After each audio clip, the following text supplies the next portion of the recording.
Hey, what's up everybody? True Boxing here. Thank you for coming back to Get Hit with the Truth. So today we are doing the What's Next on Sebastian Fundora, the now former interim champion at 154 pounds super welterweight, as he lost his interim title and lost for the first time in his career to Brian Mendoza by a 7th round knockout on Saturday, April 8th. Now, before we get into that, guys, if you could smash the like button, leave a comment, subscribe to the channel.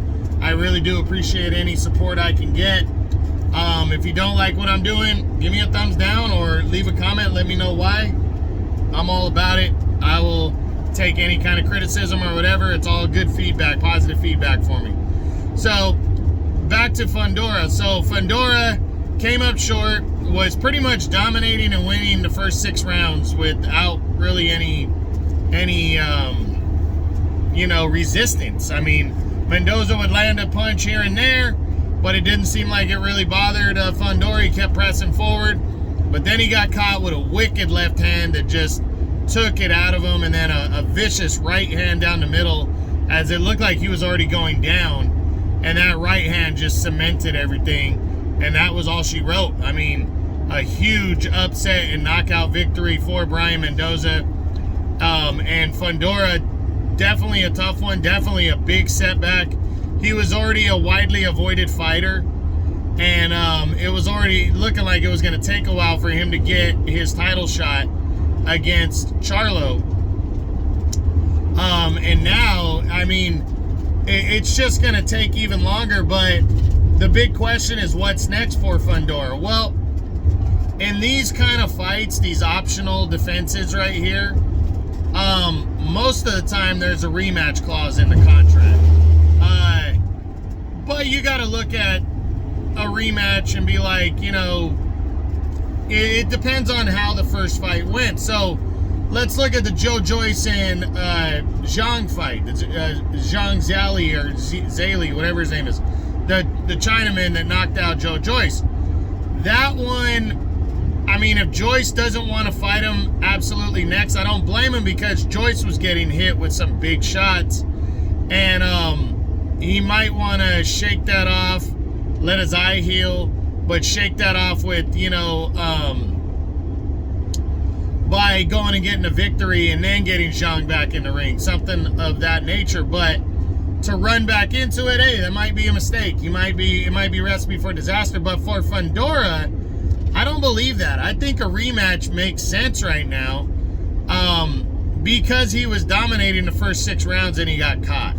So if I'm Fundora, I'm cashing in on an immediate rematch with Mendoza and grabbing a hold of that interim title again, so he can put himself back in line. But we'll run through the top 10 really fast to see what some of the other possible options would be and go from there. I don't think there's a lot, though. You got undisputed champ Jermell Charlo. No way he's fighting him next. Charlo's lined up for other mandatories, and now that just set him further away. Brian Castano. Maybe a guy like Brian Castano would give Fundora some love now, but him coming off of a loss to Charlo last year, he still hasn't been back in the ring yet. Castano, I don't think he comes back against a guy like Fundora. Again, we already mentioned Brian Mendoza in the rematch. I think that's what Fundora should be going after. Erickson Lubin, a rematch with him, out of the question, because Lubin's moved up to 160 now.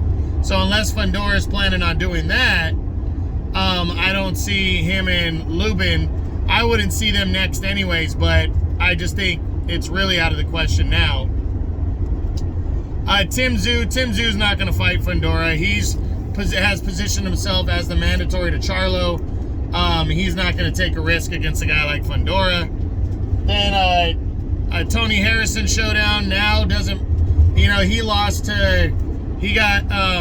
outworked and dominated against Tim Tszyu, so there wouldn't be a point in Harrison and Fundora. I don't think Harrison would want Fundora, even Fundora coming off of a loss. Magomed Kurmanov, undefeated but not a PBC guy, and he's been brought along nicely to where I don't think they would want to risk Kurmanov against Fundora. Liam Smith has moved up to 160.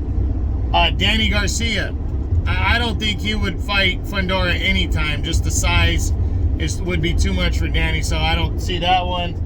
And then Terrell Gausha, that's an interesting one. I could see if Mendoza didn't, Mendoza and Fundora didn't happen, I could see a Gausha fight, to be honest. So if we're looking at the possibilities, I think a rematch is a real possibility for Fundora with Mendoza for the interim title. I think that's the most likely thing you're going to see in the second half of the year is Fundora and Mendoza 2 for the interim title.